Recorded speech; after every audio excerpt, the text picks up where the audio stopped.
내 인생이 소중하다는 매우 당연한, 그러나 잊고 살아왔던 진실을 일깨워 준다는 것.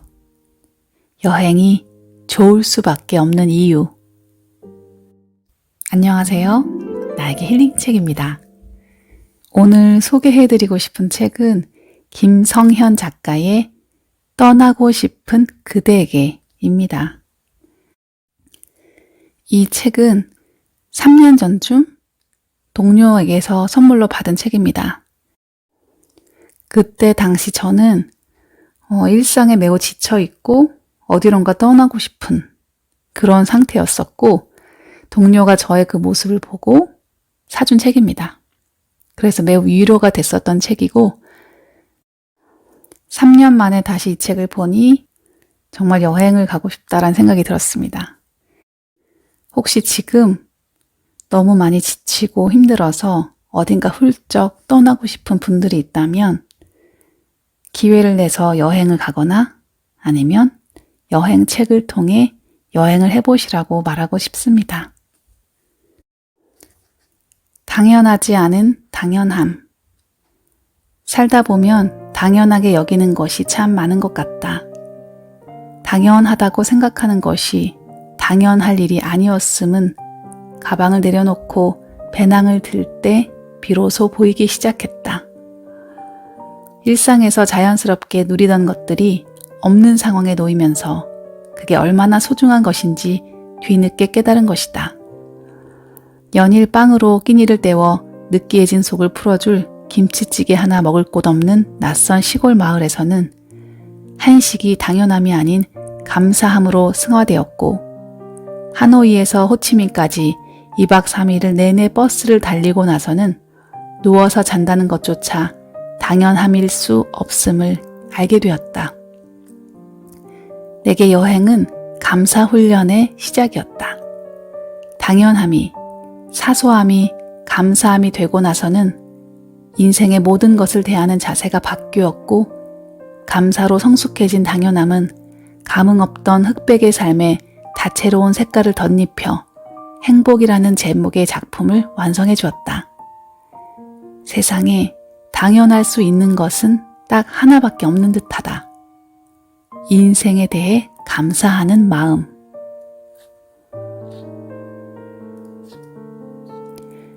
인생의 시행착오는 당연함이 감사를 넘어 축복에 이르게 하는 과정이었다. 세부에서는 공항에 착륙을 실패한 비행기가 30분을 돌고 나서야 착륙에 성공했을 때 무사히 도착하는 게 얼마나 감사했는지 모른다. 미얀마에 있을 때 들려온 폭탄 테러 소식과 이스라엘 티베리아에서 예루살렘으로 돌아오던 길, 버스 안의 시한폭탄 해프닝은 축복으로 받아들이게 했다. 무엇이 당연함일 수 있을까? 생각해 볼수록, 겪어볼수록 모든 것은 감사함이고 축복일 뿐인데. 하늘에 속한 나라. 시리아는 사람들이 친절하고 좋다는 소문을 여러 번 들은 터라 기분 좋은 일을 기대하며 찾았다. 국경을 건너간 날 저녁, 늦은 시간인데다 너무 피곤해서 빨리 밥만 먹고 들어와 자려 했는데 호텔 주인이 추천해준 식당들은 한결같이 너무 비쌌다. 빵이나 하나 사 먹고 자야겠다는 생각으로 슈퍼에 들어갔더니 이번에는 주인이 영어를 못해 말이 통하지를 않았다. 그러자 먼저 계산하고 나가려던 아저씨가 돌아와 통역을 해주었다. 이 빵 5개만 따로 살 순 없나요? 20개를 묶어서 파는 빵을 5개 정도만 사고 싶었는데 주인은 그렇게는 팔지 않는다고 대답했다.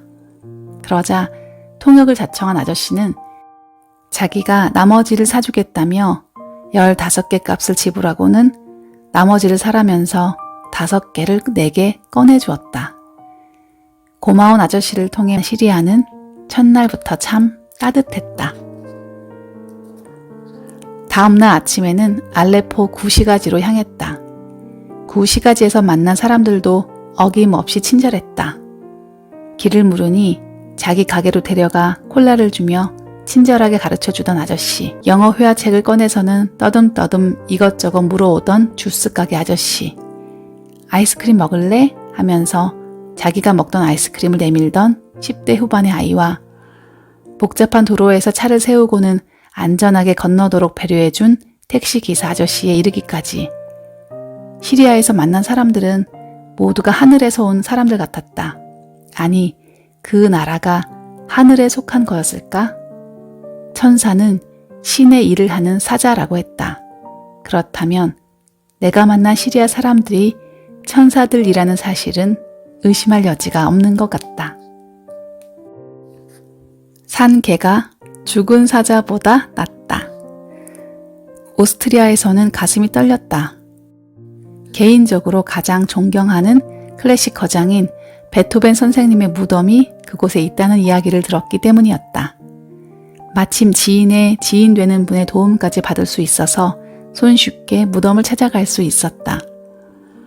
음악가들의 나라답게 수도 빈의 넓은 공동묘지에는 음악가들을 위한 구역이 따로 지정되어 있었다. 그리고 그곳 입구에는 위대한 새 음악가의 무덤이 있었다. 중심에 서 있는 모차르트의 무덤은 사실 그의 시신이 없는 기념비에 불과했지만 그래도 가장 눈에 띄었다. 모차르트는 그 위대한 삶에도 불구하고 시신조차 수습되지 못한 채 인생을 마무리했다고 한다. 그 왼편으로는 내가 보고 싶어 했던 베토벤의 무덤이 있었고 오른편으로는 살아생전에 나만큼이나 베토벤을 존경해서 죽고 나면 그분 곁에 묻히는 것이 소원이었다던 죽어서까지 소원을 성취한 음악가 슈베르트의 무덤이 있었다. 떨리는 마음으로 베토벤의 무덤 앞에 서서 기뻐하려는데 이게 뭐지? 싶은 이상한 감정이 가슴속에서 솟아올랐다. 제가 선생님 정말 존경해요. 선생님 음악 정말 좋아요. 최고예요. 21세기에도 지구 전역에서 선생님의 음악이 울려 퍼지고 있어요. 와 같은 찬사를 준비해 갔는데 정작 내가 준비한 찬사를 들어줄 리가 없었기 때문이다. 살아서도 노년에 귀가 어두워져 듣지를 못했다지만 그런 이유라면 글을 써서라도 표현할 수 있을 텐데 죽은 그의 앞에서 나는 무겁고 차가운 바위 앞에서 참을 수 없는 존재의 가벼움을 경험하고 있었다. 사자는 죽어서 가죽을 남기고 사람은 죽어서 이름을 남긴다 라는 속담에는 공감하지만 겨우 차가운 돌비에 이름 석자 남기려 평생을 그렇게 열심히 살았다고 해야 하는 걸까? 문득문득 솟아오르는 인생에 대한 회의와 어두운 해석에는 양해를 구해야 할 것 같다. 그렇지만 그 자리에서 내가 느낀 것은 죽음 앞에서의 한없는 무력감과 그것보다 큰 살아있다는 자체의 의미였다. 그러다 성경에서 읽은 한 구절이 떠올랐다. 산 개가 죽은 사자보다 낫다. 전도서 9장 4절. 읽는 당시에는 무슨 말인지 전혀 이해할 수 없었는데 베토벤 선생님을 만나고 온 그날 나는 저 문구를 깊이 이해할 수 있을 것 같았다.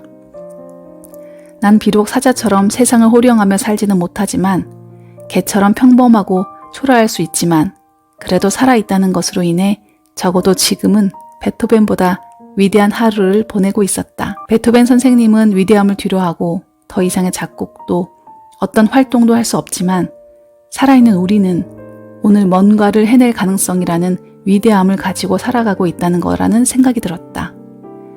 그러니 죽고 싶다는 말은 절대 하지 말아야 할 것 같다. 살아있기에 오늘 죽고 싶은 상황까지도 타개할 수 있는 엄청난 위대함을 가지고 있다는 사실만으로도 희망과 용기를 가지고 전진하면 좋겠다. 오늘 살아있다. 그 위대함을 누리는 그대와 나의 삶을 축하하며